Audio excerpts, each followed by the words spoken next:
Good morning friends, welcome to teaching guru. Enterprise resource planning क्या होती है, उसी के बारे में आज की वीडियो में हम बात करेंगे। तो एंटरप्राइज रिसोर्स प्लानिंग क्या होती है? एक मैनेजमेंट सॉफ्टवेयर होता है जो अलाउ करता है ऑर्गेनाइजेशन को यूज करने के लिए system of integrated application through a single database for purchasing, manufacturing, distribution, operation and inventory control to manage the business. तो अब इसको आसान भाषा में समझते हैं कि क्या कहना चाहते हैं। अगर आपको पेपर में लिखना है तो आप ये वाली डेफिनेशन लिख सकते हैं। तो समझते हैं कि ये इसमें क्या बताना चाह रहे हैं।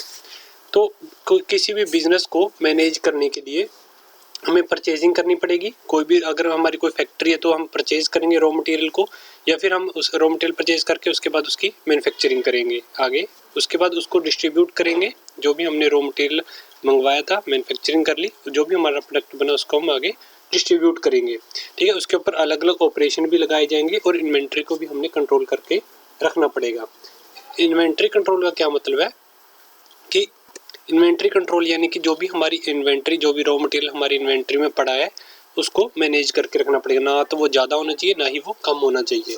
तो इसमें अब एंटरप्राइज रिसोर्स प्लानिंग में हम क्या करते हैं, इसमें एक सॉफ्टवेयर होता है जो कि पूरा परचेजिंग को, manufacturing, distribution, operation, inventory control को मैनेज करके रखता है।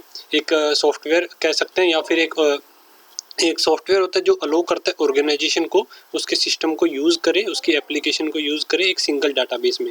हमें अलग अलग जगह जाने की जरूरत ना पड़े, एक सिंगल डाटाबेस होना चाहिए जिसमें ये सभी कुछ आनी चाहिए। परचेजिंग, मैन्युफैक्चरिंग, डिस्ट्रीब्यूशन, इन सभी का रिकॉर्ड एक ही उसमें सिंगल डाटाबेस में होना चाहिए, जिससे कि हमारा बिजनेस है वो अच्छे से मैनेज हो सके और हमें ज़्यादा टाइम भी खराब हमारा ना हो। तो हम इसका इस्तेमाल कर सकते हैं परचेजिंग में, कस्टमर वेब पोर्टल में, CRM एंड सेल्स में, डिस्ट्रीब्यूशन में, टाइम एंड प्रोजेक्ट में, फाइनेंस में, मैन्युफैक्चरिंग में, डैशबोर्ड में। इन सभी जगहों पे ERP का, एंटरप्राइज रिसोर्स प्लानिंग का इस्तेमाल किया जाता है। तो बेसिकली एंटरप्राइज, एक बार और देख लीजिए, एंटरप्राइज रिसोर्स प्लानिंग में क्या है, एक सिंगल डाटाबेस हो जिसमें जो अलो करता हो उसकी ऑर्गेनाइजेशन को, सिस्टम को, किसी भी कंपनी के, और उसकी जो एप्लीकेशन है उन सभी को एक जगह रखा है, जैसे कि manufacturing, distribution, operation, inventory control को, जिससे कि बिजनेस में मैनेजमेंट बनी रहे। तो ये था enterprise resource planning. Thank you.